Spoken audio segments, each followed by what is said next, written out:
Anak, bago ko pindutin ang doorbell, magpalit ka na ng anyo. Magsapusa ka na. Pagkatapos ay tumalon ka sa pader. Magkita na lang tayo sa loob. Magtago ka ha. Baka mamaya'y mahuli ka nila. Mag-iingat ka. May aso na naman doon sa loob ng bakuran. Naririnig kong nagsisitahulan. Opo, inay. Ako na pong bahala. Huwag po kayong mag-alala. Sanay na po ako sa taguan. Ilang taon ko na ba itong ginagawa? Mula nang nahawaan ako ng pagiging aswang. Alam ko, kaso iba na ngayon. Nasa loob ang panganay na anak na mag-asawa. Baka hindi ka makapagpigil at lapitan mo kaagad. Hindi po, inay. Kapag natanggap po kayo bilang yaya ng mga bata, marami po akong pagkakataon na makita siya. Ay siya, sige na. Magsapusa ka na at umakyat ka na doon sa pader. Sige po, inay. Tiningnan muna ni Ivy ang paligid kung may mga taong malapit sa kanila. Nang makitang wala, kaagad siyang naganap ng makukublihan. Tirik na rin ang sikat ng araw dahil tanghaling tapat.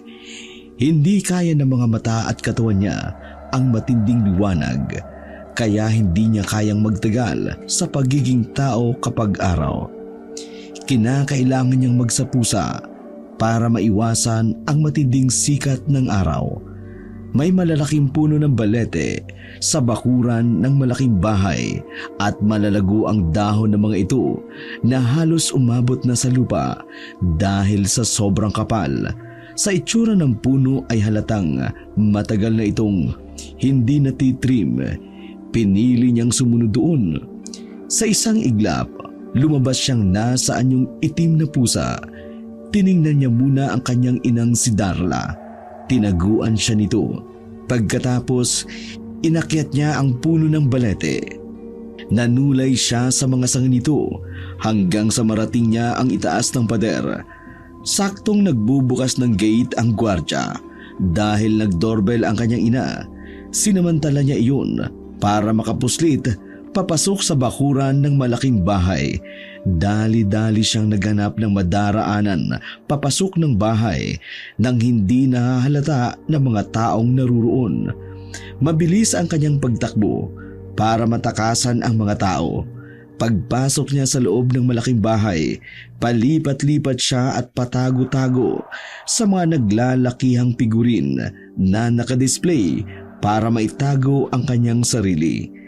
Napahinto siya pagdating niya sa sala. Nagtago siya sa malaking banga na walang laman na may butas na disenyo. Mula roon, nakinig siya sa usapan ng mga taong nasa sala habang nakasilip sa butas ng banga. Natuon ang paningin niya sa mag-asawang nag-uusap habang nakaupo sa mahabang magarang sofa. Oh, baka si Aling Belen ang nagdo-doorbell. Baka kasama na niya yung yaya na dadalhin niya. O sige, ako na ang sasalubong sa kanya. Si Roger. Nakaramdam ng kurot sa puso si Ivy nang makita ang lalaki. Nakita niyang sinundan pa ng tingin ni Roger ang asawa habang papunta ito sa pintuan. Maya-maya pa'y nabaling ang paningin ni Ivy sa dalawang bata na nag-uunang naglabasan mula sa isang kwarto. Bakit ba kayo naghahabulan, Jasper? Crisel, baka mamaya magkasakitan na naman kayo tapos mag-iiyakan. Si Kuya po yun, Papa. Anong ako? Ikaw naman talaga yung laging nangaaway eh. Lagi mo nga akong kinukutusan. Ang ingi-ingi mo kasi. Sumbungan ng sumbong. Gusto mo kutusan uli kita? Papa, si Kuya. Tumigil nga kayong dalawa. Maupo kayo dito sa sofa. Mukhang dumating ng yaya nyo. Kaya nga po kami lumabas kasi narinig naming tumunog po yung doorbell. Gusto naming makita yung bagong yaya. Last na yaya na yung kukunin namin. Huwag na kayong magpasaway, ha? Lagi na lang kayong iniiwan ng yaya nyo. Ang titigas kasi ng ulo nyo eh. Di kayo marunong sumunod. Kapag umalis itong bago nyong yaya, hindi na kayo magkakayaya ulit. May iwan kayong walang kasama dito sa bahay. Gusto ba ninyo yon? Kaya naman po namin, Papa. Aba Jasper, akala mo talaga kaya mo na ang buhay mo kung makasagot ka. Napatigil sila sa pag-uusap nang lumapit ang asawa ni Roger. Kasunod nito ang ina ni Ivy. Nabaling ng tingin ni Ivy sa mga bata dahil tahimik ang mga ito. Nakita pa niya ang pagkilatis ng mga bata sa itsura ng kanyang inang si Darla. Sabay tinitingnan ng mga bata ang kabuuang itsura nito. Pagkatapos, dinig na dinig ni Ivy nagbubulungan ang magkapatid. Malakas ang pandinig ni Ivy, lalo na kapag nasa anyong hayop siya. Malinaw niyang naririnig kahit napabulong kapag nasa malapit lang siya ng mga nag-uusap. Kuya, nakakatakot siya. Mukha siyang mangkukulam. Ano ka ba, Crisel? Huwag ka nga maingay. Baka marinig ka. Tingnan mo kasi ang suot niya. Black dress, tapos ang sungit ng mukha. Parang hindi ngumingiti. Ang batang lalaking yon, ano kaya ang pangalan niya? Nabaling uli ang tingin ni Ivy sa asawa ni Roger nang magsalita ito. Mga bata, dumating na ang yaya niyo. Siya si Yaya Darla. Huwag niyo siyang pahihirapan, ha? Naku Yaya Darla, uunahan na kita. Matitigas ang ulo ng mga anak namin. Pwede mo silang disiplinahin, lalo na kapag wala kami ni Roger. Mahirap silang pasunurin, kaya bahala ka na sa kanila. Pero wag mo namang sasaktan. Ayaw namin sa nananakit ng bata. Ay naku ma'am, hindi naman po ako mapanakit. Ang totoo po niyan, mahilig po ako sa bata. Nakita ni Ivy nanlaki ang mga mata ng dalawang bata. Nang ngumiti ang kanyang ina, halos naglabasan kasi ang lahat ng ngipin nito. Naisip niyang baka natakot ng nanay niya ang mga bata. Hindi nga siya nagkamali nang marinig niya ang sinabi ng mga ito. Nakatatakot talaga siya. Shh! Tahimik ka lang. Napakunot ng noo si Ivy nang makitang nagsisikuhan ang magkapatid. Napalingon uli siya kay Roger nang magsalita ito. Han, siya na ba ang yaya na ipinadala ni Aling Belen? Oo, hindi na raw niya inahatid. May pupuntahan pa daw si Aling Belen. Nagpadala na lang si Aling Belen ng sulat. Eto Nailabas ni Ivy ang kanyang pangil nang marinig niya ang endearment ng mag-asawa. Nakaramdam siya ng selos. Nakita niyang kinuha ni Roger ang sulat na inabot sa asawa at binasa iyon. Sige Han, samahan mo na siya sa magiging kwarto niya tapos mamaya pag-usapan natin yung sahod niya tsaka ang day off niya. Sige Han, halika dito Yaya Darla. Sumunod ka sa akin. Ay, sige po ma'am. Pagkaalis ng dalawa, binalingan naman ni Roger ang mga bata. Hindi umalis si Ivy sa pinagtataguang banga dahil gusto pa niyang pagmasdan si Roger at ang mga anak nito. Ano nang masasabi niyo sa bago niyong yaya? I don't like her, Papa. Nakakatakot siya. Mukha po siyang mumu. Crisel, bad yan. Hindi ka dapat ganyan magsalita sa ibang tao. Nakakatakot naman talaga siya eh. Iba na lang po, please.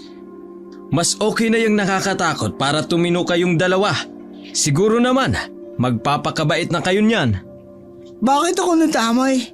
Hindi naman ako pasaway Si Crisel lang yun kasi palagi niyang ginugood time si Yaya kaya umaalis. At least ngayon, mukhang hindi ninyo mag-good time si Yaya Darla. Nakikita kong magkakasundo kayo. No, I don't like her. She's scary, Papa. Tama na yan. Mula bukas, si Yaya Darla na ang makakasama ninyo dito sa bahay. Siya na rin ang maghahatid sundo sa inyo sa school. May edad na si Yaya ha, kaya huwag ninyong pasasakitin ang ulo niya. Baka ma-high blood siya. Nako talagang, ipapadala ko na kayo sa bahay ampunan pag nangyari yon. Naghanap ng pagkakataon si Ivy para makalabas ng banga para masundan ang kanyang ina. Pero dahil hindi nawawala ng tao sa sala, hindi siya makaalis sa pinagtataguan. Matyaga niyang hinintay na sumapit ang gabi para wala ng tao sa sala. Sa kahihintay, nakatulog na siya. Nagising siya nang marinig ang boses ng kanyang ina. Ivy, anak, ay nasan ka na? Lumabas ka na. Kabi na. Tulog na sila. Halika na dito. Lumabas si Ivy sa banga, lumapit sa kanyang ina. Kaagad naman siyang kinarga nito at nagpalingalinga muna bago naglakad. Kanina ka pa ba doon sa banga? Bakit kasi sa dami ng pagtataguan mo, doon mo pa napili? Hindi ka tuloy makalabas doon. Dadaanan lang ng tao ang sala na yun kanina. Inalam ko na kung ilan ang mga tao dito sa bahay. Abay ko, konti lang naman pala sila. Isang katulong at isang gwardya lang. Tapos si Roger at yung mag-ina niya. Mabuti at may sarili akong kwarto, anak. Halika at tingnan mo. Sakto lang ang laki nito para sa ating dalawa. Pagpasok nila sa kwarto, inilapag siya ng ina sa ibabaw ng kama. Kaagad naman siyang nagpalit ng anyo at nagsatao uli siya. Nagugutom ka na ba, anak? Maya-maya pupunta ako sa kusina. Ikukuha kita ng makakain mo. Ngayon kasi, nakita kong nandoon pa si Rona, yung katulong. Abay nagliligpit pa sa kusina. Hindi pa naman po kumakalamon tiyan ko, inay. Naiinis lang ako. Naiinis? Saan naman? Sa asawa ni Roger. Kumukulo ang dugo ko sa kanya. Gusto ko siyang lapain. Nako, yan ang wag mong gagawin. Iba ang pakay natin dito. Alam mo yan. Hindi tayo naparito para kumain ng tao. Kontrolin mo ang emosyon mo. Baka mapalayas ka agad tayo dito. Huwag ka ring magpapakita sa kahit na sino. Kahit pa nasaan yung aswang ka o hayop. Kanina, kinausap ako ng mag-asawa. Ipinagbabawal pala nila na lumapit ang mga bata sa kahit na anong hayop. Abay may asma daw yung anak nilang lalaki, si Jasper. Jasper? Jasper po pala ang pangalan niya, inay. Oo, anak. Abay napakagwapong bata. Pero dahil mahika siya, hindi mo siya pwedeng lapitan. Magtiis-tiis ka na muna, ha? Pasasan ba't makukuha mo rin ang gusto mo? Saka alam kong hindi kita mapipigilan dyan sa paglabas-labas mo kapag kumakalam yung tiyan mo. Basta palagi mo lang tatandaan. Mag-iingat ka palagi. Huwag kang magpapakita sa mga tao. Opo, inay. Matulog na po kayo. Ako na po ang bahalang pumunta sa kusina kapag nagutom ako. Maaga pa kayong gigising bukas. Hindi kayo pwedeng magpuyat. Pasensya na po talaga. Dahil sa akin, kailangan mo pang manilbihan bilang yaya sa mga anak ni Roger. Ay naku, ano ka ba? Gusto ko rin naman ito. Mas mainam ng ganitong sitwasyon natin. Pakiramdam ko, ligtas ka sa mga taong tumutugis ng aswang. Kapag nandito ka sa bakuran ng bahay na ito, wala namang nakakaalam na may aswang na nagtatago dito. Huwag ka lang talagang mahuhuli. Opo, inay. Sige po, matulog na po kayo. Huwag kayong mag-alala. Hindi kita bibigyan ng sakit ng ulo. Oy, siya sige. Sana nga ano. Mula nang dumating sila sa bahay na yon, napansin nilang naging tahimik at mapagmatsyag ang mga alaga ni Darla. Araw-araw ay palihim silang minamatyagan ng mga bata, lalo na si Jasper. Pero dahil matalas ang pakiramdam ni Ivy, nahuli niya ang magkapatid sa kanilang panunubok. Naramdaman niyang may nakatayo sa labas ng pinto ng silid nila. Kaagad niya yung sinabi sa kanyang ina. Bago ito sitahin ng kanyang ina, kaagad siyang nagsapusa at nagtago sa ilalim ng kama. Pumasok kayo din mga bata. Kung may gusto kayong sabihin sa akin, abay dumito kayo. Hindi nyo kailangang magtago at magmanman dyan sa may pintuan. Halina kayo. Pumasok kayo dito sa kwarto ko. Nakita ni Ivy na pumasok ang magkapatid. Tinulak ni Crisel ang kuya niya papasok habang nakasunod naman ito. Akala nyo siguro hindi ko kayo napansin sa ginagawa ninyo. Mula nang dumating ako, abay panay ang pagmamanman nyo sa akin. Ay bakit? Kasi po, nakakatakot ka po kasi. Nakakatakot ako. Ay bakit mo naman nasabi, Crisel? Hindi ka po ngumingiti. Saka palagi pong kulay itim yung suot mong damit. Tsaka po luma na. Wala ka pong bagong damit? Crisel, bad yan. Totoo naman, kuya eh. Tama siya. Wala nga akong bagong damit, abay puro luma na. Hayaan nyo, pag sahod ko, yon ang unang-una kong bibilhin para hindi na ako nakakatakot. At saka, marunong naman akong ngumiti. Oh, tignan mo, oh. Ew! Bakit po ganyan yung ngipin nyo? Color yellow na po. Yucks! Ay, nako, pasensya na apo. Mahilig kasi akong manganga dati. Kumapit na yung mancha sa ngipin ko. Kahit anong gawin kong pagsisipilyo, abay hindi na natatanggal. Bakit po hindi po kayo pumupunta ng dentista? Ay, saka na siguro. Kapag may pera na si Yaya. Sa ngayon kasi, wala pa. Wala po ba kayong anak? Kagaya ni Ivy, natigilan din ang kanyang ina dahil sa tanong ni Crisel. Nako nakakatuwa naman at natanong mo yan. Meron akong anak, syempre. Nasa malapit lang siya. Nasaan po? Bakit hindi niyo po kasama? Malaki na siya eh. May sarili na siyang buhay at may trabaho din. Ilang taon na po siya? Kagaya ng mami niyo. Halos magkasing edad lang sila. May anak din po siya? Muling natigilan ang ina ni Ivy dahil sa tanong ni Jasper. Kahit siya ay kumabog din ang dibdib sa kaba, bahagya siyang sumilip para tingnan ang bata. Jasper? Oo. May anak din siya. Pero hindi niya kasama. Nasa malayo. Bakit po? Kasi may trabaho siya. Hindi pwedeng isama ang anak niya doon. Parang ako. Nagtatrabaho ako dito, kaya hindi rin ako pwedeng magsama ng anak ko. O hindi ba? Tumango ang dalawang bata sa sinabi ng kanyang ina. Mula sa simpleng tanungan na yun, nakita niyang naging palagay ang loob ng mga bata. Sayang naman po. Sana'y sinama niyo na lang dito para may kalaro po kami ni Kuya. Hayaan niyo na. Dalawa naman kayo dito. Pwede naman kayong maglaro.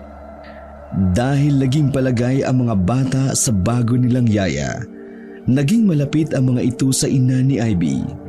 Laking tuwa naman ni Ivy dahil napapadalas ang mga bata sa pagtambay sa kanilang silid. Kahit lagi siyang nasa ilalim ng kama, natutuwa na rin siya sa pagsilip para tingnan ang mga ito. Napalagay na rin ang loob ng mga magulang ng bata dahil nakikita nilang nakakasundo ng kanilang anak ang yaya nila. Araw ng Sabado, walang pasok ang mga bata, kaya maghapon silang nasa bahay. Wala silang ginawa kundi ang magharutan at mag-asaran.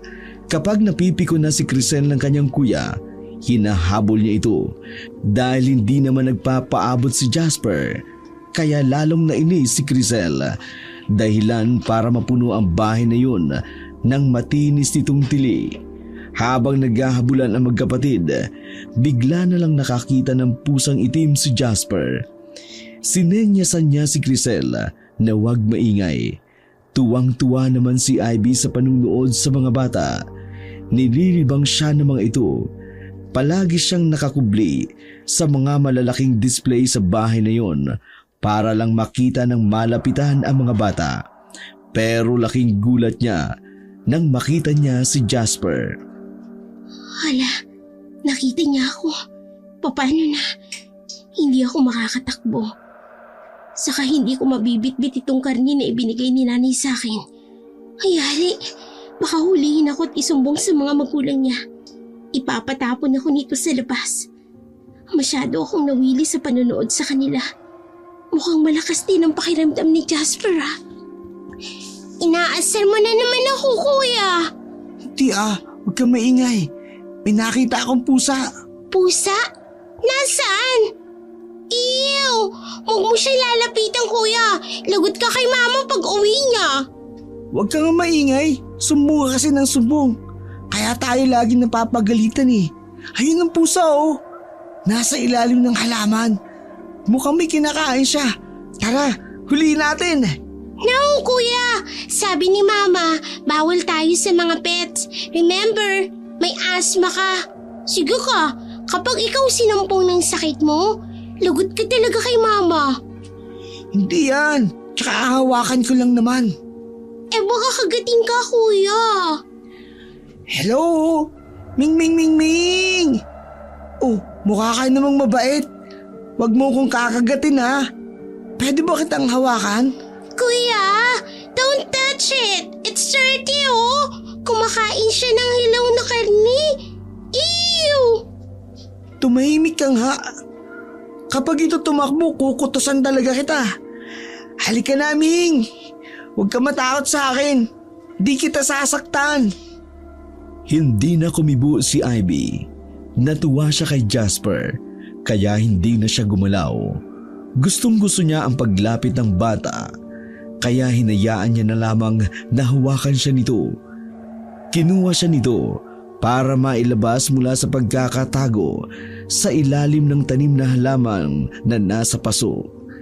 Hinaplos-haplos pa siya ng bata hanggang sa maisipan niyang kumandong dito at naglambing. Ew ka talaga, kuya. Anong ew ka dyan? Ang cute niya kaya no? Tingnan mo, ang lambot ng balahibo niya, tsaka ang taba-taba niya, tsaka mabait siya. No, it's not cute. It's black. It's ew. Look, kuya. Bakit kulay red ang mata niya? Ha? Anong kulay red? Dahil sa pagkagulat ni Ivy sa sinabi ni Crisel, nakalimutan niyang kulay pula pala ang kanyang mata. Dali-dali niya itong pinalitan ng kulay kagaya ng normal na pusa. Kaya nang tinignan siya ni Jasper, normal na ang kulay ng kanyang mata. Hindi naman Okay naman yung mata niya oh. Cute nga eh. Kagaya ng mga nakikita kong picture ng mga black cats. Yung sa internet. Dahil cute nga ang pusa na ito, aampunin ko na to. No! Isusumbong kita kay mama tsaka kay papa mamaya. Subukan mo, kukutusan talaga kita. Ning, bakit ka nga pala kumangkain ng hilaw na karne? Baka sumakit ang tiyan mo. Ninakaw mo ba yan sa kusina ang meat na yun? Nakulagot ka. Baka hanapin ni Yaya yun o kaya ni Ate Rona. Baka iluluto nila yun mamaya. Tsaka, hindi ka dapat kumain ng hilaw na karne. Ano naman ang ipapakain mo sa kanya? Yung pagkain mo mamaya? Hindi, yung pagkain mo na lang. Total, maarte ka naman sa pagkain. Ang dami-daming natitira. Hindi ko siya bibigyan ng food ko, no? Ang damot mo. Talaga? Eh kasi naman dirty yung pusa na yan. It's ugly because it's black. Eh di wag. Basta itatago ko ang pusa na to. Doon ko na lang siya ilalagay sa room na tambakan ng mga gamit para hindi makita ni mama. Huwag ka magsusumbong ha. Kung hindi, kukutusan talaga kita. Nakita ni Ivy na umismid lang si Crisel bilang sagot sa sinabi ni Jasper. Maya-maya pa dumating na si Darla. Habang papalapit ay panay ang tawag dito sa mga bata. Bigla siyang itinago ni Jasper. Ibinalik siya nito sa ilalim ng halaman. Pagkatapos tumayo ang bata, hinarap ang papalapit nilang yaya. Alam ni Ivy na sinadya ni Jasper na tumayo para maiharang nito ang kanyang katawan para maitago siya sa paningin ng yaya niya. Bahagyang napangiti si Ivy dahil nararamdaman niyang handa siyang protektahan ni Jasper. Nandito lang pala kayo. Abay kanina ko pa kayo hinahanap. Kung saan-saan kayo nagpupunta. Ang sabi ko sa inyo, huwag kayong lalayo sa akin. Kasi ang laki-laki nitong bahay nyo, abay hinihingal ako sa paghahanap sa inyong dalawa. Paano po kasi, Yaya? Ito pong si Kuya. Biglang tinakpan ni Jasper ng kamay niya ang bibig ng kapatid bago ito makapagsalita. Umingit naman ang kapatid niya dahil sa ginawa niya. Nag-aaway na naman kayo. Abay, tigilan nyo yan. Tara na, doon tayo sa kusina at magtatanghalian na kayo. Abay, panay habulan kayo eh. Tignan nyo, oh. Abay, basang-basa na kayo ng pawis. Lalo na ikaw, Jasper, apo. Ay nako, ang dungis-dungis mo na. Lilinisan ko muna kayo ng katawan bago kayo kumain. Abay, tara na kayo. Hinawakan ng ina ni Ivy ang braso ng mga bata. Saka isinama sila. Hindi naman nakaangal ang mga ito. Hindi na rin natuloy ni Crisel ang kanyang pagsusumbong. Habang naglalakad ang mga ito, nilingon pa ni Jasper si Ivy at ngumiti. Lalong natuwa si Ivy sa batang yun. Palihim na sindan ni Ivy ang tatlo. Mabilis siyang pumasok sa loob ng silid bago ito isara ng kanyang ina. Pinanood niya ang mga bata habang nililinisan ng kanyang ina. Ang gwapo talaga ng apo ko. Kamukhang-kamukha mong mama mo. Po, sabi po nila si Papa raw po yung kamukha ko. Hindi ko raw po kamukha si Mama. Ha? Ay, ganun ba? Ay, malabo na nga ang mata ko. Iba na ang tingin ko. Pero ang mahalaga, gwapo ka. Ay, tara na. Kumain na kayo ng pananghalian. Masyado kayong malikot na dalawa. Abay, para kayong hindi nagugutom. Pagkalabas ng mga bata sa silid, napansin ni Darla si Ivy sa ilalim ng kamang higaan ni Jasper. Ay, nako. Bakit ka sumunod dito, anak? Baka mamaya hindi kita mapansin at makulong ka dito. Ay, sige na. Lumabas ka na. Ay, siguro nagugutom ka na rin. Dumiretso ka na sa kwarto natin. Dadalhan na lang kita doon ng pagkain. Pakakainin ko lang yung mga bata, ha? Pagkatapos patutulugin ko na sila. Sa kusina, habang kumakain ang dalawang bata, nagpaalam sandali si Darla. Naisip niya, baka nagugutom na rin ang kanyang anak. Dito lang kayo, ha? Huwag kayong mag-aaway na dalawa. May kukunin lang ako sa kwarto ko. Ubusin niyo yung kinakain niyo, ha? Sige lang po, Yaya. Kahit po magtagal kayo, ayos lang po. Oh, hindi naman ako magtatagal. Sandali lang ako. Bago umalis si Darla, pasimple siyang tumingin sa paligid. Nang makitang walang nakatingin, kinuha niya na ang pagkain ni Ivy sa refrigerator. Pagkatapos, pumunta siya sa kanilang kwarto. Samantalang si Ivy naman, nasa kusina lang at pinanunood ang mga batang kumakain. Anong gagawin mo dyan, kuya? Huwag ka maingay. Para ito kay Mingming. Naku, lagot ka talaga. Basta, huwag ka magsusumbong ha. Umalis na kaya yung cat. Hindi na yun babalik. Che, Ang sweet naman ni Jasper. Talagang ipinagtatago niya pa ako ng pagkain. Kaya lang, hindi naman ako kumakain ng ganyang pagkain.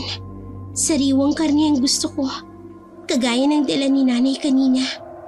Pero pwede rin naman akong kumain ng luto. Yung walang bawang o kaya naman kalamansi na kasama. Kasi nangihina ako kapag nakakakain ako ng mga bawal. Pero natutuwa ako, Jasper. Kasi napalaki kang mabuti ng papa mo. Kahit iba na ang inang nakagisnan mo. Maya-maya pa'y bumalik na si Darla. Tapos na rin ang pagkain ang mga bata. tapos na po kami, Yaya. Ay, ganoon ba? O siya, sige. Pumunta na kayo sa kwarto. Susunod ako doon. Liligpitin ko lang itong pinagkainan ninyo. Sige po, tara na, Crisel. Habang nagliligpit si Darla ng pinagkainan, nagulat siya nang lumapit sa kanya ang itim na pusa. Nako, anak! Abay, kinulat mo naman ako. Kaya pala tawag ako ng tawag sa'yo sa kwarto. Hindi ka lumalapit. Kanina ka pa ba dito sa kusina? Ay hala, abay dito ka pa talaga nagtago. Baka mamaya may makakita sa'yo dito. Ano ka ba naman, Ivy? Wala naman pong tao dito, Nay. Tayong dalawa lang. Huwag kang mag-alala. Malakas ang pakiramdam ko. Tuwang-tuwa ako sa mga bata, Nay.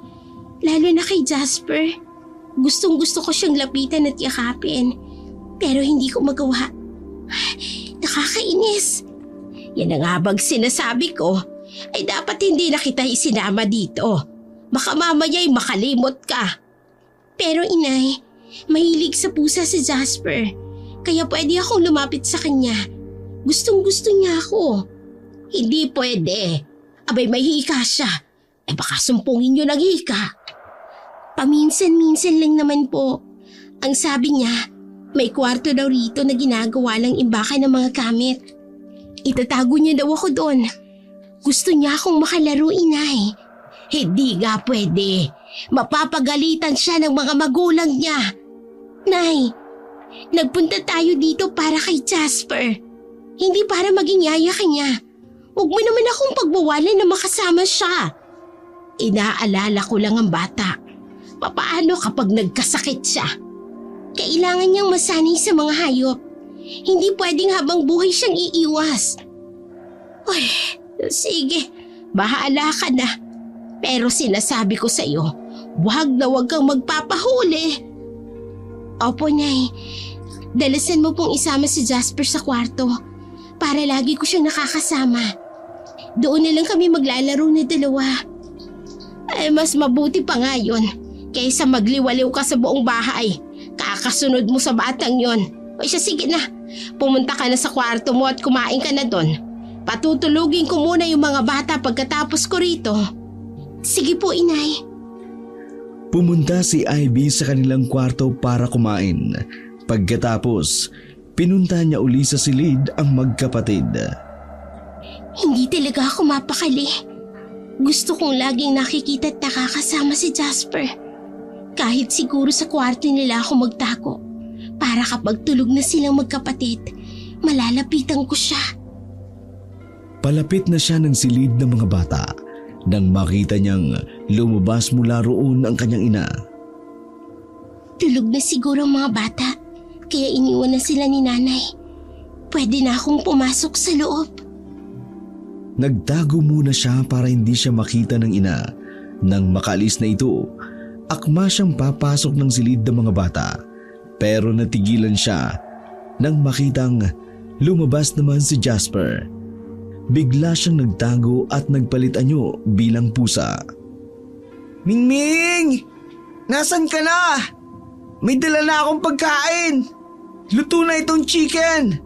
Para hindi sumakit yung tiyan mo. Yung pagkain na itinabi niya kanina, ang sweet naman niya. Nasaan na kaya yun? Siguro, naligaw lang siya rito. Sayang naman, ang cute pa naman ng pusa na yun. Sana bumalik uli siya. Kapag bumalik siya, ilalagay ko na siya sa kwarto na imbakan ng gamit para hindi na siya umalis. Pero baka nagtatago lang kung saan-saan. Baka naghahanap ng pagkain. Teka nga, saan mo kaya siya hanapin? Saan kaya siya pwedeng pumunta? Hala, baka sa kusina. Tama. Bago pa lumayo si Jasper, nagparamdam si Ivy sa kanya. Napalingon ang bata nang umiyaw si Ivy habang nagtatago sa likod ng malaking figurine na isda. Andyan ka lang pala. Akala ko nasaan ka na. Halika na dito. Hindi ka dapat magagala kasi kapag nakita ka nila, itatabon ka nila sa labas. Pagkalapit ni Ivy sa bata, kaagad siyang kinarga nito, ipinasok sa silid.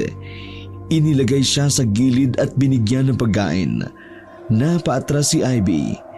Dahil naamoy niya ang bawang ng adobong manok, hindi niya mapigilan ang masuka. Hala, ayaw mo? Hindi ba masarap ang luto ni Ate Rona? O baka fried chicken yung gusto mo? Pero wala na nun eh.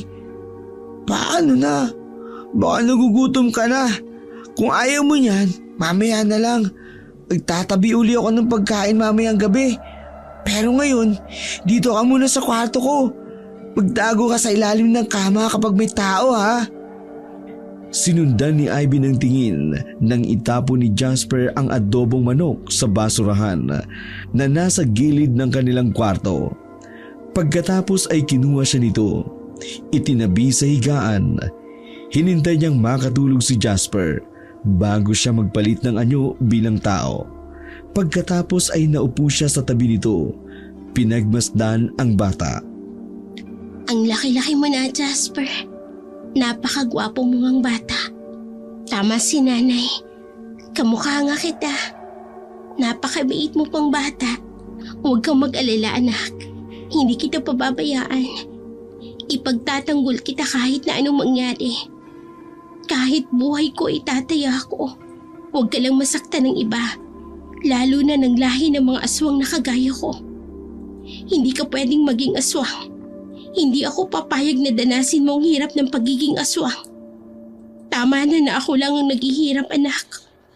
Wala akong ibang hangat, kundi ang pangalagaan ka at magkaroon ka ng buhay na normal.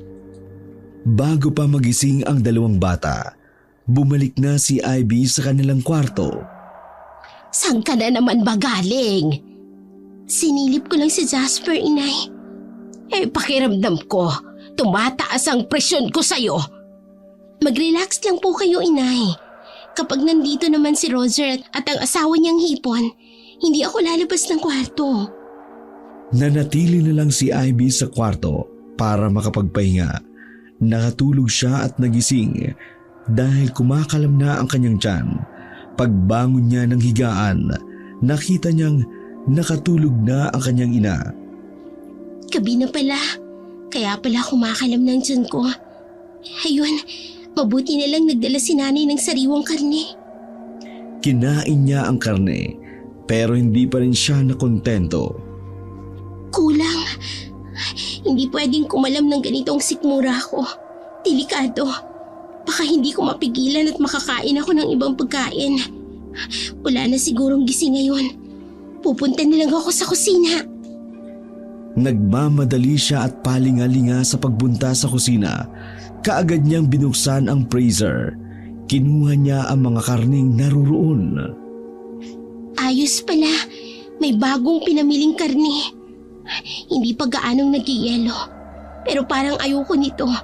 Gusto ko talaga ng sariwa. Hindi na napigil ni Ivy ang kanyang sarili. Tumutulo na ang malapot niyang laway. Naging kulay pula na rin ang kanyang mata. Maya-maya pa'y unti-unti nang lumalabas ang kanyang pangil. Humaba na rin ang kanyang mga kuko. Pagkain. Kailangan ko ng pagkain. Saan ako kukuha? Kailangan kong lumabas para makahanap ng pagkain. Ayun, may nakita akong daga. Baka pwede na yun. Mabilis na hinuli ni Ivy ang malaking daga. Walang pagdadalawang isip na kinain ito. Kulang pa. Kumakalam pa rin ang tiyan ko. Lumabas siya ng bahay. Nakita niya sa bakuran ang asong nasa kulungan. Panay ang tawl nito dahil nakikita siya. Titig na titig siya sa aso. Ang ingay mo naman. Ayoko nang maingay. Parurusahan kita. Isisilid kita sa tiyan ko. Kaagad na kinain ni Ivy ang aso. Nang maubos niya na ang lamang loob at laman ng aso, nakontento na siya. Ay, salamat. Nabusog din ako. Tapos inaantok na ako ngayon. Makabalik na nga sa kwarto bago pa magising si inay. Pero teka, ang dami kong dugo sa katawan. Maliligo na muna ako. Dahan-dahan sa pagkilos si Ivy para hindi magising ang kanyang ina. Nang matapos na siyang maligo, nagpatuyo muna siya ng buhok saka natulog. Kinaumagahan, nagising siya dahil nagsisigawan ang mga babae. Mabilis siyang nagsapusa para makalabas at makiosyoso. Naghanap uli siya na mapagtataguan para hindi siya mapansin ng mga tao. Ay, akala ko pa naman kung ano nang nangyayari sa kanila. Akala ko may sunog. Nakita lang pala nila ang buto ng asong kinain ko. Mali. Hindi nga pala sila sanay na makakita ng ganon. Nakalimutan kong linisin kagabi bago ako natulog. Anong klaseng halimaw ang kumain ng aso natin, Roger? Bakit buto na lang ang natira? May ganyan bang hayop? Kakain ng ganyan? Ay, Diyos mio! Guard! Hindi mo ba napansin kagabi na may pumasok sa bakuran? Naku sir, tahimik lang po kami kagabi. Wala naman pong kahina-hinala kagabi. Tsaka nadinig ko pa po, tumahol yung aso. Pero normal lang naman po yun na tumahol sa gabi, di ba? Narinig mo nang tumahol, pero hindi mo tiningnan. Baka mamaya napapasok na tayo ng kung anong halimaw. Sa susunod, mag-iikot ka na ha. Ikaw ang naka-assign na panggabi, di ba? Dapat hindi ka natutulog. Kayo naman, Yaya Darla at Rona, maging alerto kayo ha. Bago matulog ay tsakin yung sarado ang lahat ng pintuan. Lalo na ang kwarto ng mga bata. Tsaka huwag na huwag niyong ilalabas o ikukwento sa iba ang nangyaring ito. Ayaw ko ng gulo. Ayaw ko ng mga usapan. Naiintindihan niyo? Sumagot ang mga nagtatrabaho sa bahay sa sinabi ni Roger. Pagkatapos ay pinabalik na ang mga ito sa kani-kanilang ginagawa. Iniutos naman ni Roger sa gwardya na ibaon sa likod ng bahay ang kalansay ng aso. Mabilis na bumalik ng kwarto si Ivy bago pumasok ng bahay ang mga tao. Napatingin siya sa pintuan nang magbukas ito. Hindi na siya nagulat dahil alam niyang ang kanyang ina ang papasok ng silid. Napangiti siya ng pilit nang makita niya ang seryosong tingin ng kanyang ina sa kanya. Sorry na po. Nagutom lang talaga ako kagabi. Kulang ang kaning inilagay niyo dito sa kwarto, inay. Kumain ka na ng aso. Hindi kulang ang pagkain na iniwan ko sa'yo. Hindi mo na yun nagugustuhan, Ivy. Abay, iilan lang ang aso nila dito. Sa susunod, ano nang kakainin mo? Hindi mo pwedeng ubusin ang mga alaga nila dito. Baka makahalata na sila. Lalabas na lang po ako sa gabi, inay. Mag-iingat na lang po ako. Hindi ka pwedeng kumain ng kung ano-ano sa labas. Ang kailangan mo, tiisin at makontento ka sa kung anong meron dito. Hindi ko po kaya, inay. Baka mawala ako sa katinuan. Baka makalapa ako ng tao. Lalabas na lang po ako kapag nagugutom ako sa gabi. Marami namang ligaw na hayop sa kalsada. Hindi po ako titikim ng tao. Huwag po kayong mag-alala. Pagkatapos ng mga pangyayaring yun, nag-ingat na si Ivy. Tuwing gabi, lumalabas siya para maghanap ng makakain. Bumabalik lamang siya bago magising ang mga tao sa bahay. Maghapon lang siyang nasa silid at paminsan-minsan, dinadala ng kanyang ina ang mga bata para makasama niya ang mga ito. Hala, Yaya Darla, nandito na po yung pusang cute. Ha? Teka. Bakit nagkapusa dito sa kwarto ko? Ay nako, wag mong lapitan, apo. Baka kagating ka. Oy, kaya ay nako. Hindi po, Yaya. Mabait po siya. Matagal ko lang po siyang hinahanap. Akala ko nga po di na po siya babalik. Dito lang pala siya naligaw. Halika na, Mingming. Hindi napigilan ni Darla ang kanyang alaga nang yakapin ito ang pusang itim na kanyang anak. Naglambing ang pusa kay Jasper, lalong natuwa ang bata. Yaya, please! Huwag niyo po siyang itapon. Dito niyo lang po siya itago sa kwarto niyo. Dadalang ko na lang po siya ng pagkain. Lugot ka talaga kay mama. Isusumbong kita. Nako, hindi Crisel. Apo, nako wag. Mapapagalitan ng kuya mo. Wag naman. Wala namang masama kung mag-aalaga tayo ng pusa sa bahay. At saka isa pa, sa labas nga may aso, hindi ba? Basta hindi si kuya lalapit sa pusa ng madalas, abay okay lang yon. Pero Yaya, may asma nga po si kuya. Dadalhin na naman yan sa doktor. Ay nako, hindi. Hindi magkakasakit ang kuya mo. Maniwala ka. Basta sikreto lang natin ito, ha? Pwede ba yon, mga apo? Isipin nyo, ha? Kapag itinapon ng pusa sa labas, abay kawawa siya. mamamatay siya doon. Wala siyang pagkain, magugutom siya. At kapag umulan, abay mababasa siya. Magkakasakit siya doon. Gusto niyo ba na mamatay ang pusa? No po, Yaya. Kaya po dito na lang po siya sa room ninyo, Yaya. Oy, sige, dito na lang. Ako na ang magtatago sa kanya para kapag gusto niyo siyang makita at gusto niyo makipaglaro sa kanya, nandito lang siya. Yes, thank you po, Yaya. You're the best, Yaya po. Basta Apo, para sa'yo, kung saan ka sasaya, masaya na rin si Lola. Hindi naman po kayo namin, Lola. Yaya lang po kayo. Ganun na rin yun. Para sa akin, mga apo ko na kayo. Nakahinga ng maluwag si Darla at Ivy dahil mabilis na napakiusapan ang mga bata. Sobrang saya ni Ivy dahil sa nangyari. Hindi siya mapakali nang sumapit ang gabi. Salamat po, Inay. Ibig sabihin nun, kahit anong oras pwede ko nang makasama ang anak ko. Pupunta lang siya dito sa kwarto. Kailangan mo pa rin mag-ingat, lalo na kay Roger. Abay pakiramdam ko, naghihinala na siya. Ano pong ibig niyo sabihin? Napadaan ako sa silid nilang mag-asawa. Narinig kong pinag-uusapan nila yung tungkol sa asong kinain mo. Pakiramdam ko, naiisip na ni Roger na napasok ng aswang ang bahay nila. Narinig ko ring sinabihan niya si Rona na magtanim ng mga bawang sa paligid, pati sa labas. Sinabi niya rin na mag-stock ng mga bawang at kalamansi. Pinapahingi rin siya ng holy water at saka langis, yung kumukulo kapag may aswang doon sa kwarto nila. At saka nasilip ko, abay may buntot paging nakadisplay sa dingding.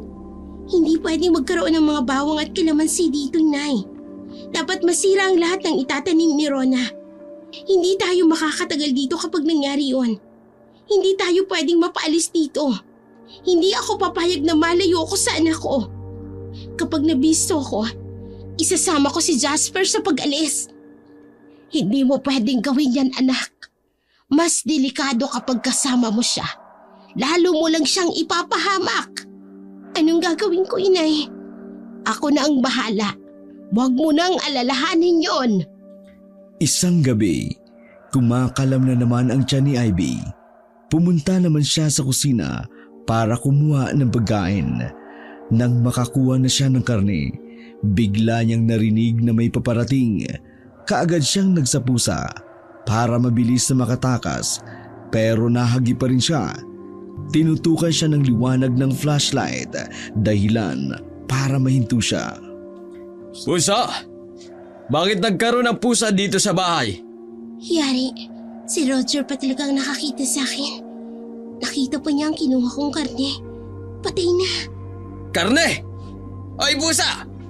Paano mo nakuha ang karne na ito sa freezer? Imposible namang naiwan ito ni Rona. Ay, mas imposible na sumagot ang pusa sa akin. Tama. Pusa ako, Roger. Hindi kita masasagot. Kaya aalis na ako. Paalis na si Ivy na muling magsalita si Roger, dahilan para mapahinto uli siya. Isa lang ang kilala kong pusa na kumakain ng hilaw na karne. Si Ivy.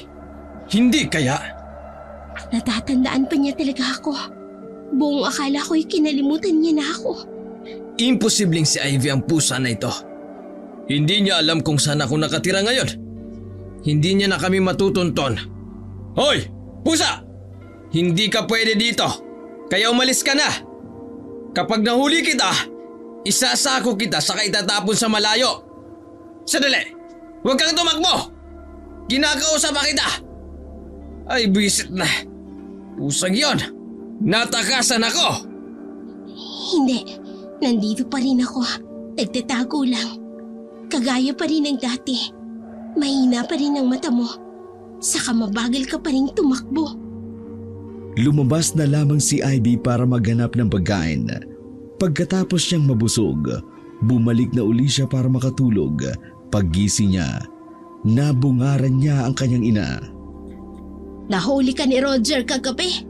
Po, narinig ko si Roger kanina. May kausap siya sa cellphone.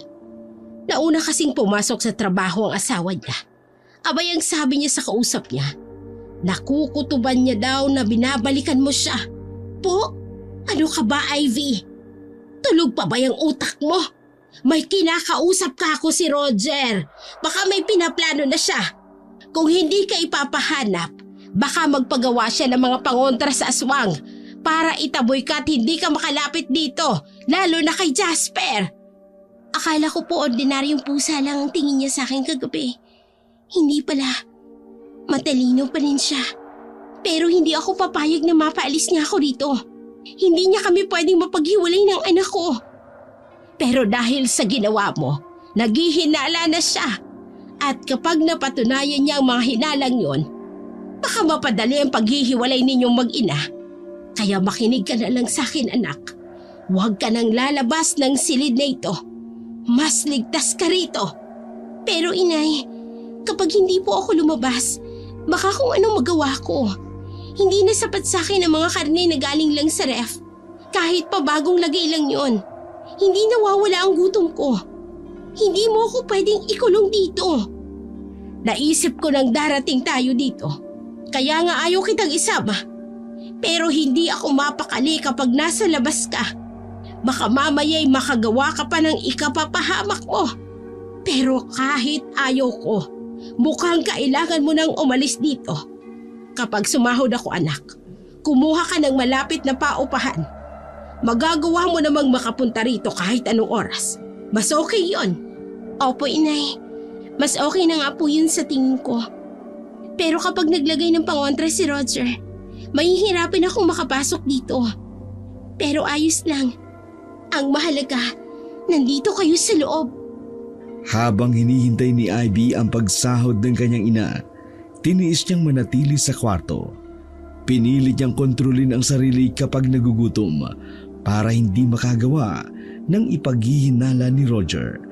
Pilit niyang tinitiis ang gutom. Pinagtsatsagaan niya ang dalang karni ng kanyang ina. Pero isang gabi, sa tindi ng kanyang gutom, nararamdaman niya ang hilo at panlalabo ng mga mata. Narinig rin niya ng malakas na tunog ng kanyang tiyan.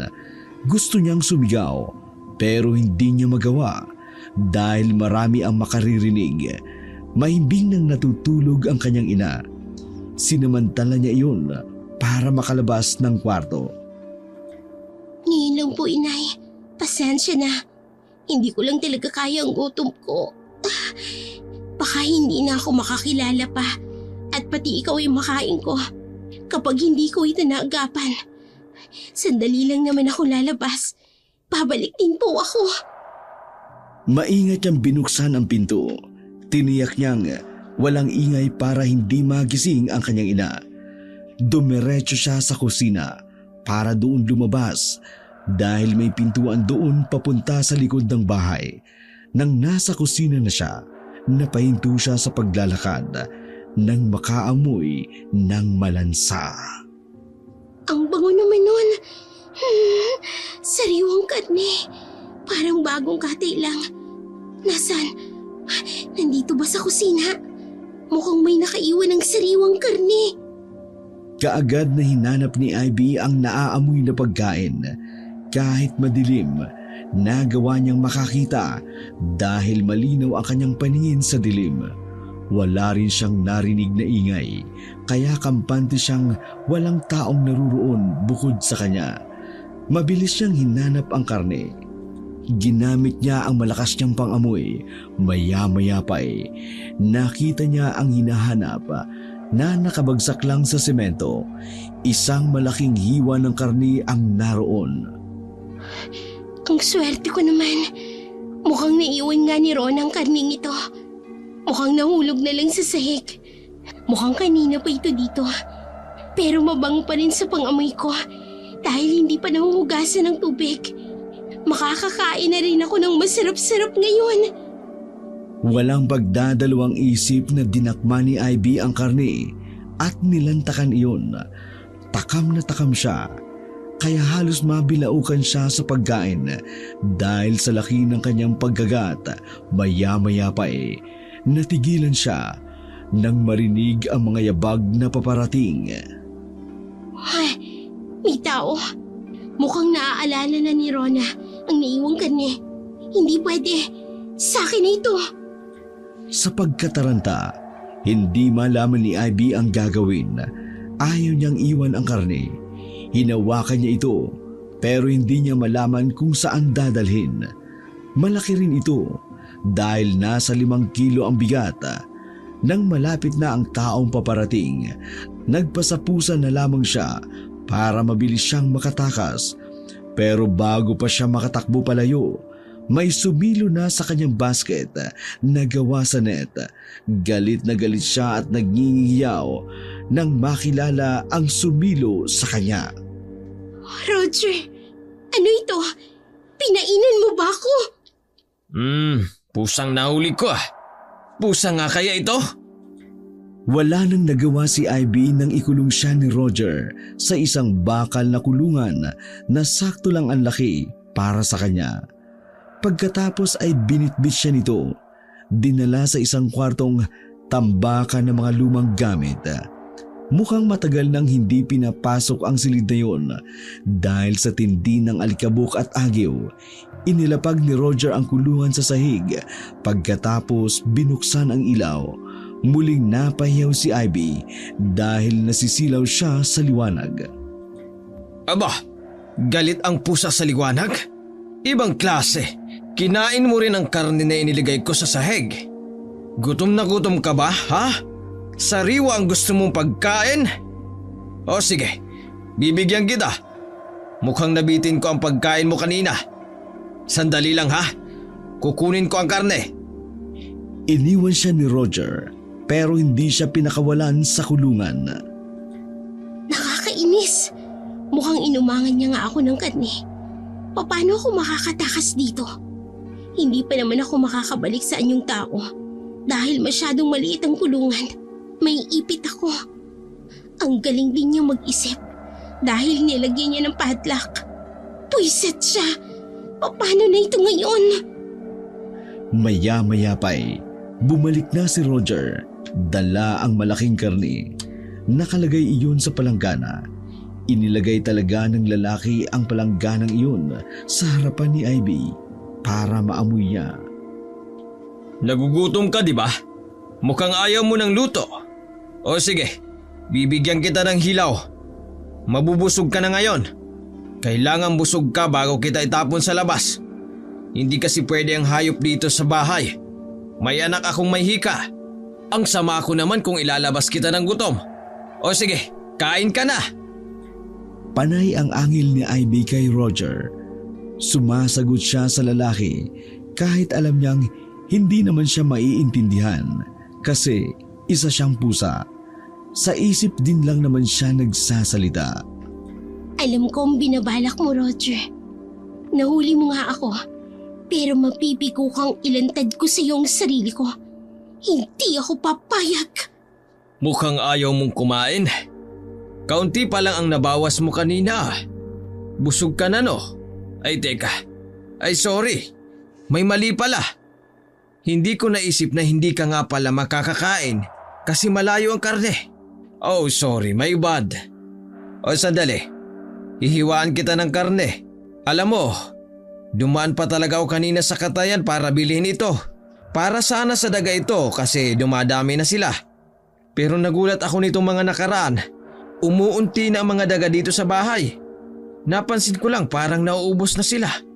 Dahil sa curiosity ko, naglagay ako ng pain pero pusa ang nahuli ko at hindi daga. Siguro, dahil sa'yo kaya naubos ang daga dito sa bahay. Kaya itong karne, reward ko na sa'yo. Para sa'yo na ito. Kaya huwag ka nang mahiya. Kumain ka hanggat gusto mo.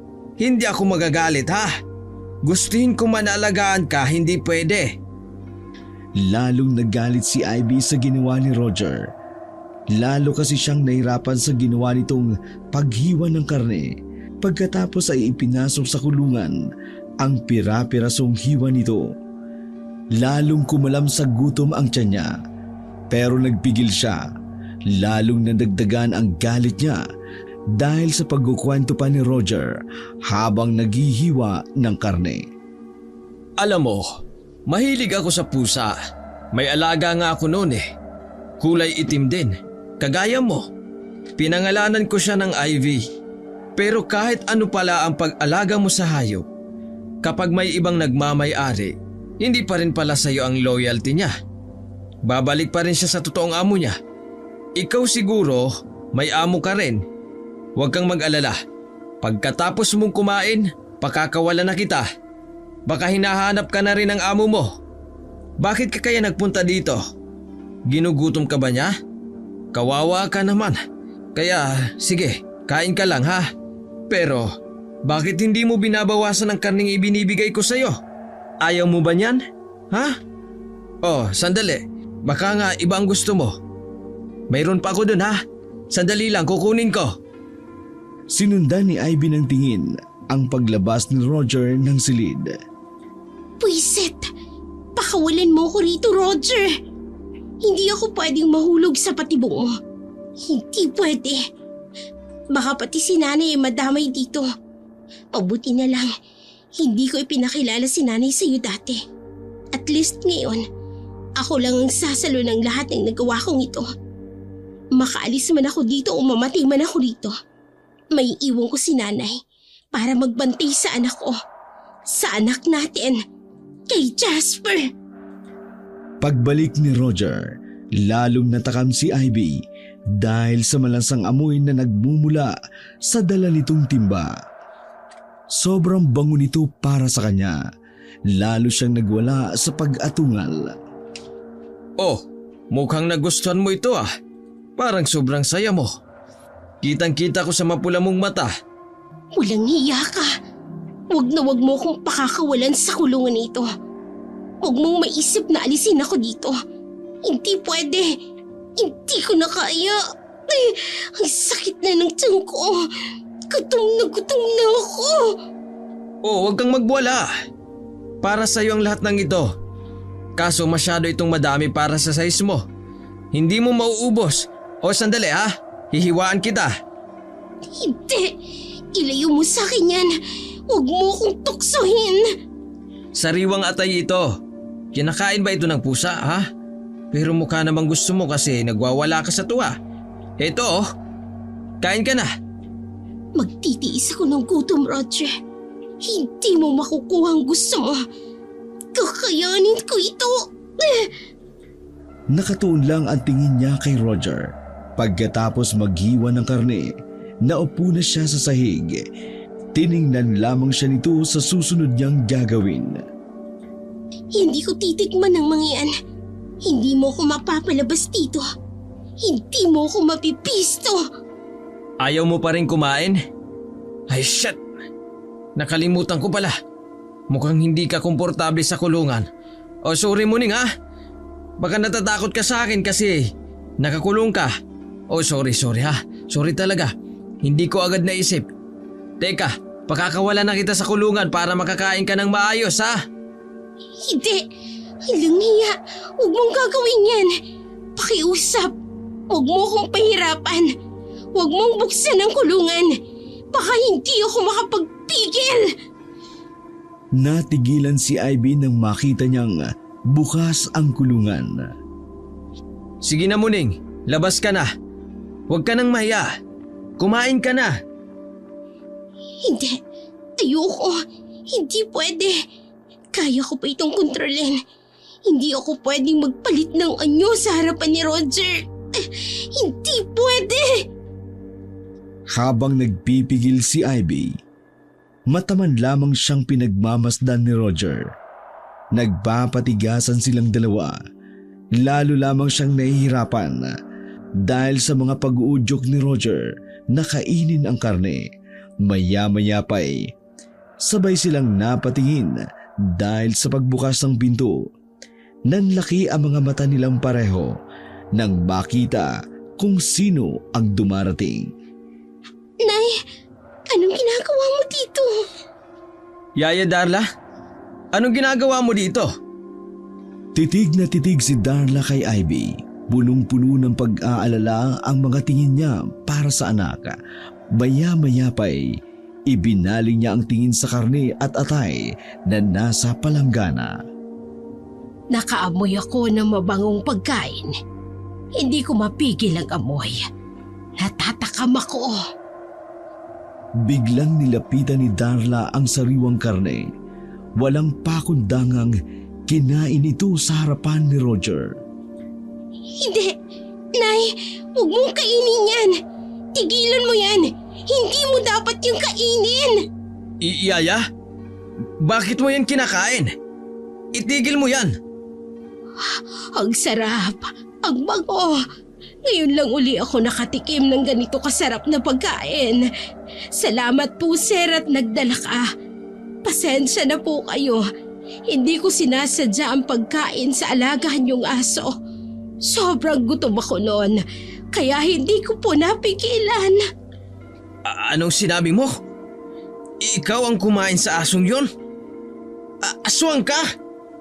Opo, sir. Patawarin niyo po ako. Hindi ko naman po sinasadya. Buong akala ko, ang pusang yan ang sumalakay dito. Ikaw lang pala. Ikaw rin ang kumakain sa mga nawawalang karne na pinamili. Laging nagsasabi si Rona tungkol sa mga karning yon. May kumukuha raw sa freezer. Ikaw lang pala. Nagbintang pa ako sa pusa. Opo, sir. Sabihin mo, bukod sa'yo, may aswang pa bang nakakapasok sa bahay ko? May kakuntsaba ka ba? Wala po, sir. Wala po talaga. Ako lang po ang lahat ng gumawa noon. Wala kang kilalang Ivy? Wala po, sir. Maniwala ka po. Ako lang po ito. Ako lang po ang may gawa ng lahat. Nay, tama na. Huwag mong akuin ang ginawa ko. Itigil mo ng pagkain yan, pakiusap. Tigilan mo yan. Hindi mo yan dapat kinakain. Kung ganon, hindi ka na makakalabas ng buhay dito. Dito ka na mamamatay. Papatayin kita bago mo pa masaktan ang pamilya ko. Mabuti na lang at maaga kong nalaman na aswang ka. Nanlaki ang mga mata ni Ivy nang isara ni Roger ang pinto. Hinarangan pa niya iyon. Pagkatapos ay inilabas niya ang bundot pagi na nakalagay sa isang bulsa sa suot niyang 6-packet na cargo pants. Galit na galit si Roger. Hindi ito nagdalawang isip na hagupitin si Darla. Hindi naman umiwas ang babae. Sinalo niya ang hagupit na yun. Doon naggalit si Ivy. Sa ikalawang paghampas ni Roger, iniharang niya na ang kanyang sarili. Maya-maya pa inilabas niya ang tunay na anyo. Ipinakita niya ang pagiging aswang kay Roger. Ano? Tama na, Roger. Tumigil ka na. Huwag na huwag mong sasaktan ang nanay ko. Ivy, sabi ko na nga ba, hindi ako nagkamali sa hinala ko. Bakit ka lumantad, anak?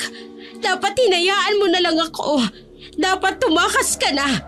Umalis ka na ngayon. Iligtas mo ang sarili mo. Hindi, inay. Ako ang kailangan ni Roger. Hindi ikaw. Wala kang kinalaman dito. Hindi ka dapat nadadamay. Umalis ka na, inay. Umalis na po kayo.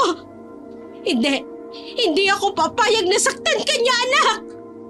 Ano? Mag-ina kayo? Mga aswang!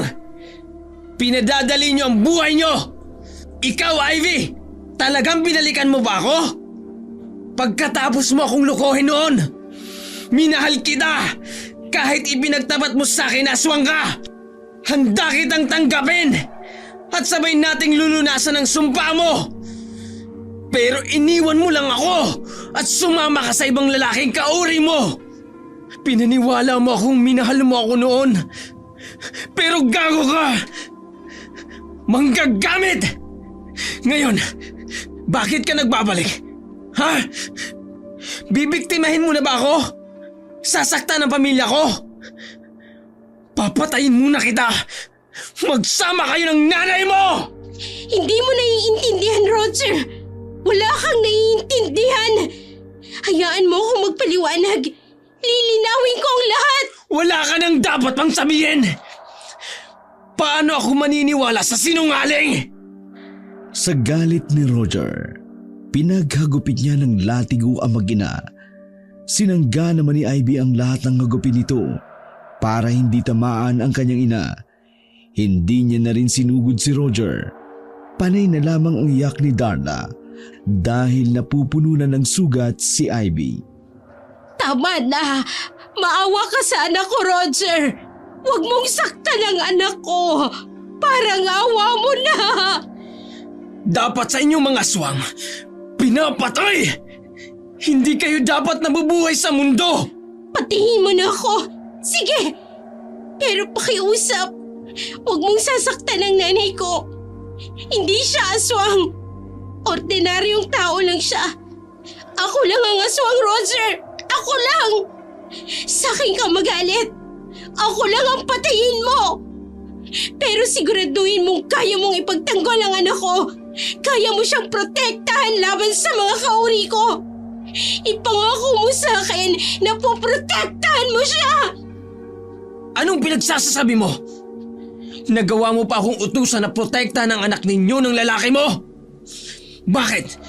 Duwag ba siya para gawin yun sa'yo? Anak natin, Roger! Anak natin ang sinasabi ko. Anak ko si Jasper. Anak natin siya! Tumigil ka! Huwag mong madamay-damay si Jasper dito. Kahit inampung ko lang siya, totoong anak ang turing ko sa kanya. Iniwan ko siya noon malapit sa sasakyan mo. Naglagay ako ng malaking bag na kulay itim. Natatandaan mo ba? Hindi ako umalis noon. Sinigurado kong makukuha mo siya. Ibinigay ko siya sa iyo para hindi siya matulad sa akin. Ayoko siyang maging aswang. Totoo yun. Maniwala ka, Roger. Nandoon ako. Hawak lang si Ivy ng mga aswang na yon. Hinawaan siya. Tinakot. Ginamit nila ako para takutin ang anak ko. Naging sunod-sunuran si Ivy sa kagustuhan ng mga aswang. Sinabihan siya na kailangang magpabuntis siya para dumami ang lahi nila. Maniwala ka! Hindi ako maniniwala sa mga sinungaling na kagaya ninyo. Dapat sa inyo, pinapatay para hindi na dumami ang lahi. Dinadamay niyo pa ang anak ko! Dahil sa tindi ng galit ni Roger sa dalawa, pinaghahagupit niya ang mag-ina ng buntot pagi. Napahinto na lamang siya dahil narinig niya ang asawang tinatawag siya. Roger! Nasaan ka ba? May naririnig ako nagsisigawan. May kaaway ka ba? Roger! Bisan! Hindi kayo pwedeng makalis dito. Huwag kayong aalis. Babalikan ko pa kayo! Pagtalikod ni Roger, sinunggaban siya ni Ivy. Pinatulog siya nito sa pamamagitan ng pagsuntok sa likod. Nang bumulagta si Roger, hinila ni Ivy ang katawan nito sa gilid ng silid. Pagkatapos, tinulungan niyang tumayo ang kanyang ina. Kailangan na po nating umalis dito, inay. Hindi, anak. Ikaw lang ang umalis. Hindi naman ako makakaalis dito. Ikaw kaya mo. Saka kailangan ako ni Jasper. Hindi ko pwedeng iwanan ang apo ko. Mag-uusap pa kami ni Roger pagising niya. Hindi, inay. Galit na siya. Hindi na siya makikinig sa'yo. Baka mapatay ka lang niya. Sumama ka na sa akin. Kaya kitang itakas dito. Tara na po. Umalis ka na, anak. Nandyan ang asawa niya. Hindi kanya dapat na makita dito. Gagawa na lang ako ng paraan para makatakas ako dito. Abangan mo na lang ako sa labas. Nay, sumama ka na po sa akin. Alis na. Umalis ka na. Ipinagtabuyan siya ng kanyang ina. Wala siyang nagawa kundi iwan ang lugar na yun dahil nagsisisigaw na ang kanyang ina para humingi ng tulong. Tulog! Tulungan niyo po si Sir Roger! Nandito po siya at walang malay! Tulong! Nay, babalikan po kita. Maghanda po kayo sa pagtakas. Nagsapusa uli si Ivy at mabilis na tumakas. Pagkalabas niya ng malaking bahay na yun, agad din siyang nagsatao at ibinuhos ang kanyang pag-iyak. Nay, Babalikan ko po kayo ni Jasper. Kukunin ko po kayo kay Roger. Hindi ako papayag na maiwan kayo sa kanya. Babawiin ko ang anak ko sa kanya. Ilang araw nang nagmanman si Ivy sa bahay ni Roger. Masyadong tahimik ang bahay. Pakiramdam niya, kinausap ni Roger ang mga tao sa loob na maging maingat sa kilos ng mga ito.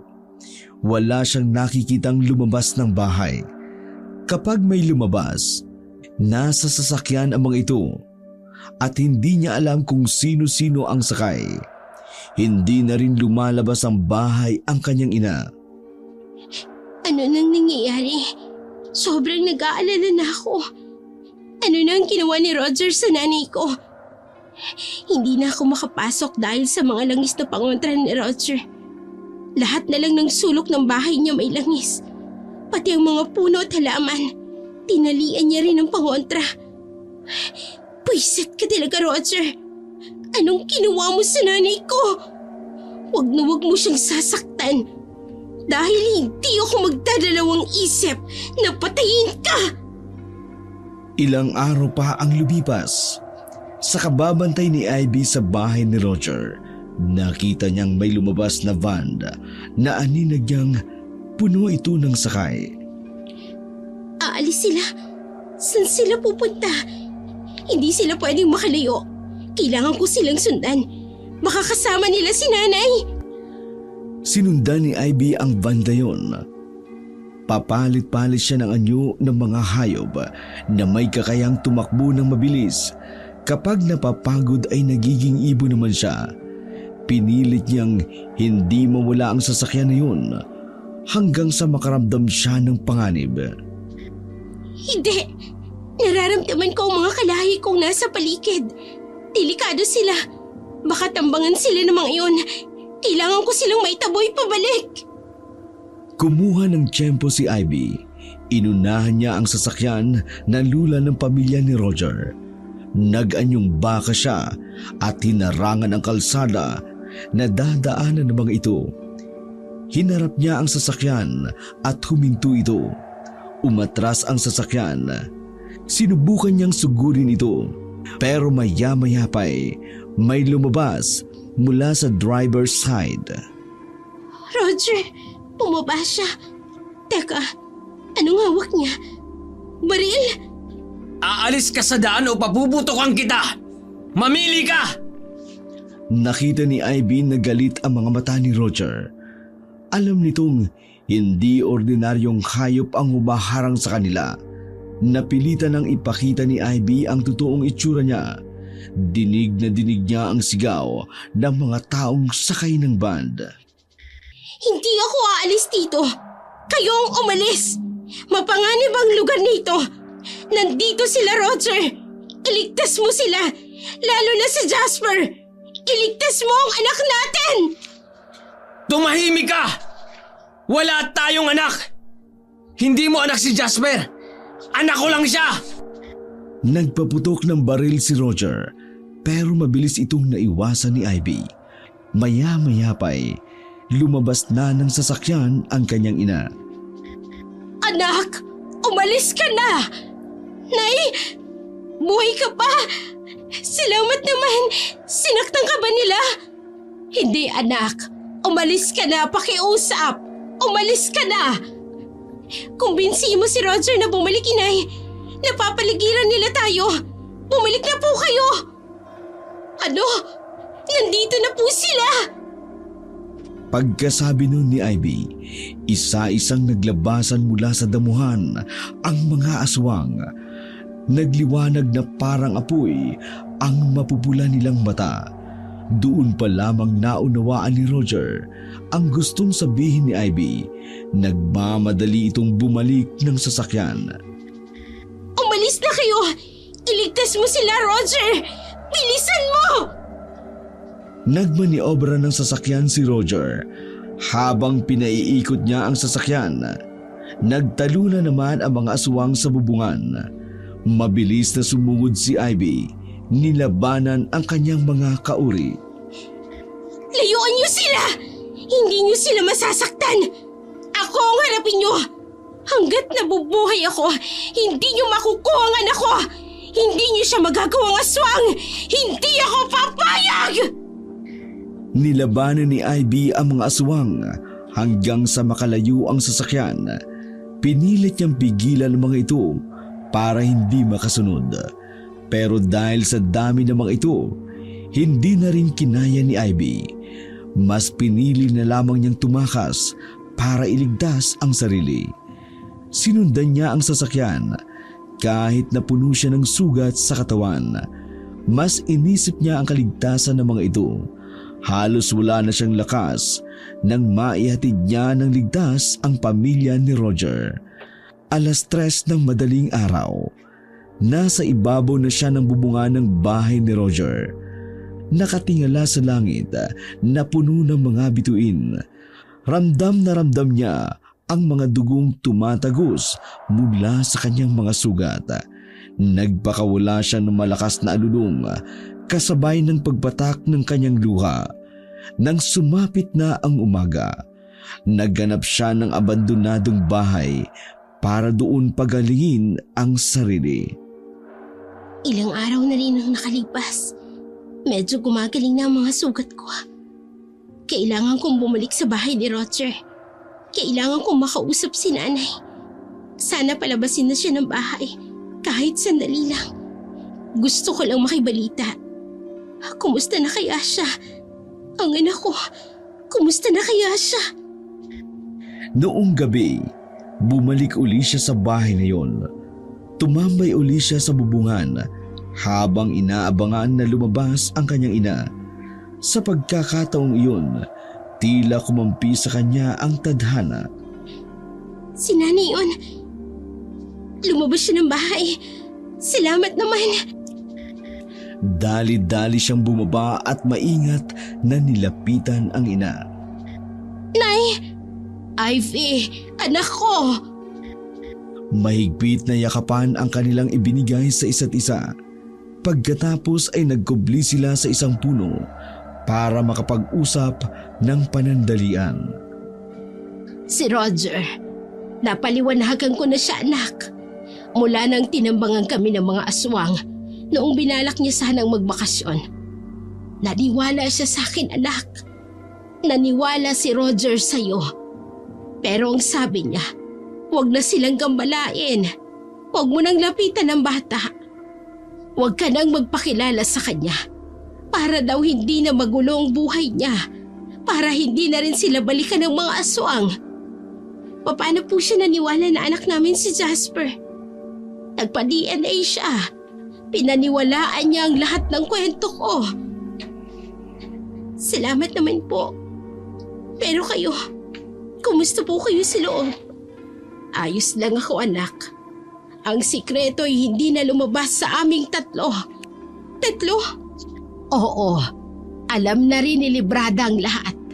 Natakot din siya sa mga aswang. Butit hindi ka nila sinaktan. Hindi ka rin pinalayas. Ano ka ba? Bukas, uling araw ko na sa trabaho. Pasasahurin na nila ako. Po, paalisin ka na. Paano ng anak ko, inay? Kaya na ni Roger na pangalagaan ang bata, anak. Tama siya. Mas mabuting wala tayong koneksyon sa kanila para hindi na mabalikan ng mga aswang ang pamilya nila. Lalong-lalo na ang anak mo. Hindi sang-ayon si Ivy sa pagpapasya ni Roger. Kaya kahit wala na ang kanyang ina sa loob ng bahay ni Roger, gabi-gabing nagbabanday si Ivy sa kanyang anak. Gabi-gabi siyang nasa bubungan ng bahay ni Roger para lamang bantayan ang pamilya na yon. Mula sa ganong pagbabantay, nasiguro niya ang kaligtasan ni Jasper. Nasubaybayan niya ang paglaki nito. Masaya siya na nakikita ang anak mula sa di kalayuan.